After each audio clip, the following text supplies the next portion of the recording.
अरे अब अगला गरीब कौन होगा? कौन सा बच्चा भूखा सोएगा? कौन सा मजदूर अपनी मेहनत के बावजूद सड़क पर रहेगा?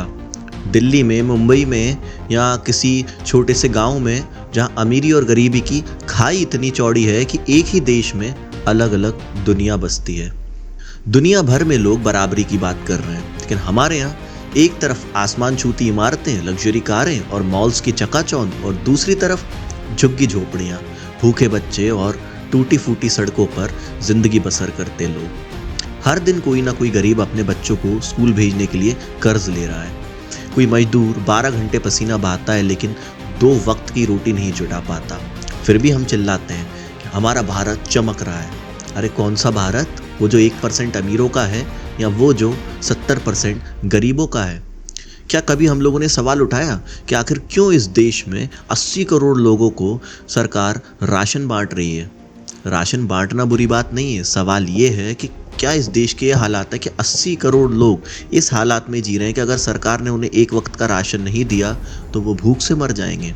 ये हालात है हमारे देश की 80 करोड़ जनसंख्या के, और हम कहते हैं हम पूरे वर्ल्ड की चौथी इकोनॉमी हमारा भारत। क्या कभी हमने ये सवाल उठाया कि क्यों मुंबई जैसे शहर में एक तरफ अंबानी जी का 27 मंजिला घर है और दूसरी तरफ धारावी, दुनिया की सबसे बड़ी स्लम एरिया?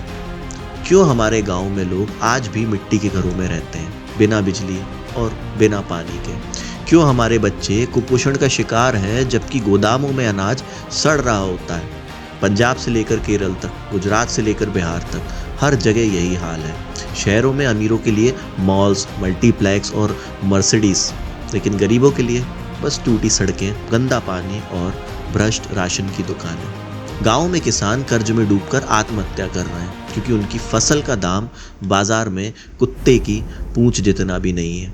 और शहरों में मजदूर दिन भर मेहनत करता है लेकिन रात को फुटपाथ पर सोता है। अगर कोई इस खाई की बात उठाए तो क्या लोग कहते हैं, अरे मेहनत करो और अमीर बन जाओ। अरे वो मजदूर जो 12-12 घंटे पत्थर तोड़ता है वो क्या आलस कर रहा है? या वो किसान जो खेत में खून पसीना एक करता है वो क्या सपने देख रहा होता है? ये खाई मेहनत की नहीं है मेरे दोस्त, ये सिस्टम की नाकामी की खाई है। ये खाई उस भ्रष्टाचार की है जो गरीब का हक छीनकर अमीर की तिजोरी भरते हैं। ये खाई उस सिस्टम की है जो टैक्स के नाम पर गरीबों को लूटती है और अमीरों को टैक्स की छूट देती है। इन नेताओं, बिल्डरों और बड़े बड़े बिजनेसमैन को लगता है कि गरीब डर जाएगा और चुप हो जाएगा, पर हाँ सच्ची तो लगता है। उन्हें क्या पता कि हमारा सिस्टम बचपन से ही गरीबों को ठोकरें खाने की ट्रेनिंग देता है। जी हाँ, स्कूल में फीस ना होने की वजह से बच्चों को बाहर कर देते हैं, अस्पताल में पैसा ना होने की वजह से इलाज से ही बाहर कर देते हैं, और नौकरी वो तो सिफारिश और रिश्वत वालों के लिए बनी हुई है पहले से ही। गरीब को हर कदम पर अपमान, हर मोड़ पर ठोकर, और हर दिन बस एक ही सवाल, कल रात की रोटी कहाँ से आएगी? देखिए, आप हिंदू हो, मुसलमान हो, दलित हो, सवर्ण हो, कोई फर्क नहीं पड़ता। गरीबी का ये जहर किसी का धर्म, किसी की जाति नहीं देखता। उत्तर में बिहार के गांवों में बच्चे भूख से मर जाते हैं। दक्षिण में तमिलनाडु के मजदूरों को न्यूनतम या मिनिमम वेतन भी नहीं मिलता। पूर्व में चले जाओ तो उड़ीसा के आदिवासी जंगल में भटक रहे हैं, और पश्चिम में वहाँ तो मुंबई की चमक के पीछे लाखों लोग अंधेरे में वैसे ही जी रहे हैं। मणिपुर में हिंसा की वजह से लोग बेघर हो रहे हैं, कश्मीर में हालात की वजह से मजदूरी गायब हो रही है, और इन सब के बीच गरीब आदमी, गरीब वर्ग इस देश का पिस रहा है। हमारे देश में जहाँ जाति, धर्म और भाषाओं के नाम पर इतने झगड़े हैं, क्या इस अमीरी गरीबी की खाई की कोई कीमत है? आप जितना चाहें चिल्ला लीजिए, सबका साथ, सबका विकास, आप नारे लगाइए, लेकिन एक भी गरीब तब तक ऊपर नहीं उठेगा जब तक हमारा सिस्टम इस खाई को पाटने की जिम्मेदारी नहीं ले लेता। वो स्कूल जो सिर्फ अमीरों के लिए हैं, अस्पताल जो सिर्फ पैसे वालों के लिए हैं, और नौकरियां जो सिर्फ सिफारिश वालों के लिए हैं, जब तक ये सिस्टम नहीं बदलेगा एक भी गरीब इस देश का कभी भी अपलिफ्ट नहीं हो पाएगा। और सच कहूँ, ये अमीरी गरीबी का फासला सिर्फ पैसों की बात नहीं है, ये इंसानियत का अपमान है, हमारे बच्चों के भविष्य की चोरी है, हमारे देश की आत्मा पर हमला है। हर बार जब कोई बच्चा भूख से सोता है, वो सिर्फ एक बच्चा नहीं, हमारा भविष्य भूखा मर रहा होता है। हर बार जब कोई मजदूर फुटपाथ पर सोता है, वो सिर्फ एक इंसान नहीं, हमारी मेहनत का अपमान होता है। हर बार जब कोई किसान कर्ज में डूबकर आत्महत्या करता है, वो सिर्फ एक किसान नहीं, हमारा अन्नदाता मरता है। लेकिन असली गड़बड़ आखिर है कहाँ? देखिए, असली गड़बड़ हमारे अंदर है। हम चुप रहते हैं, हम मान लेते हैं कि गरीब तो देश में होते ही हैं, हर देश में गरीब होते हैं और हमारे देश में भी गरीब ही है। हम उन नेताओं को वोट देते हैं जो गरीब के नाम पर सिर्फ वोट मांगते हैं लेकिन अमीरों की जेब भरते हैं। हम उस सिस्टम को चलने देते हैं जो गरीब को राशन की लाइन में खड़ा करता है और अमीरों को टैक्स की छूट देता है। हम उस समाज को चलने देते हैं जो गरीब को आलसी कहकर ताने मारता है और अमीरों को सफल सक्सेसफुल कहकर तालियां बजाता है।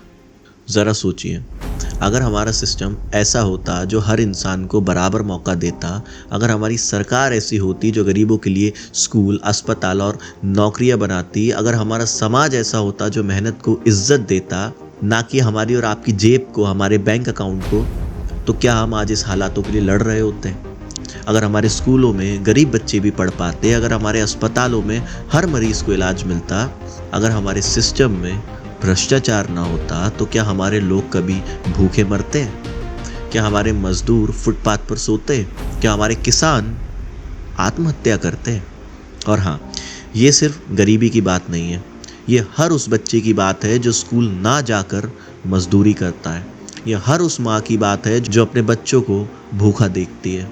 ये हर उस मजदूर की बात है जो दिन भर मेहनत करता है लेकिन रात को खाली पेट सोता है। ये हर उस इंसान की बात है जो अपने ही देश में दूसरे दर्जे का नागरिक समझा जाता है। जिस दिन वो वक्त आएगा जब सारे भारतीय एकजुट होकर इस अमीरी गरीबी की खाई के खिलाफ लड़ेंगे, जब हम अपने बच्चों को बराबर की शिक्षा देंगे, अपने मजदूरों को सम्मानजनक मजदूरी देंगे और अपने किसानों को उनका हक देंगे, उस दिन ये देश बदलेगा। उस दिन हर गरीब वर्ग कहेगा कि हाँ, मैं अपने देश में सम्मान के साथ जी सकता हूँ और मुझे भी आगे बढ़ने का अधिकार है। उस दिन हर माता पिता को यकीन होगा कि उनका बच्चा कभी भूखा नहीं सोएगा। उस दिन हर भारतीय को अपने आप पर गर्व होगा और हमारे देश पर गर्व होगा कि हाँ, हम सब ने मिलकर अपनी इंसानियत बचाई, अपने देश की आत्मा बचाई। तो अब बोलिए, कब तक हम इस खाई को और चौड़ा होने देंगे? कब तक हम अपने ही लोगों को भूखा मरने देंगे? और कब तक हम गरीबों के बच्चों को कुपोषण का शिकार होने देंगे? तो उठिए, सवाल उठाइए और इस मुसीबत को जड़ से ख़त्म कीजिए, क्योंकि अगर हम आज चुप रहे तो कल हमारा देश सिर्फ अमीरों का बंगला बनकर रह जाएगा और गरीब सिर्फ उसकी छाया में मरता रहेगा। अगर ये वीडियो आपको अच्छी लगी हो, कुछ क्लिक किया हो आपके माइंड में, तो इस चैनल को सब्सक्राइब ज़रूर कर लीजिएगा और शेयर कर दीजिएगा उन लोगों तक जो आपके बेहद ख़ास हैं और आपको लगता है कि वो इस बात को समझेंगे। आज की वीडियो में इतना ही, मिलते हैं हम नेक्स्ट वीडियो में। तब तक के लिए जय हिंद।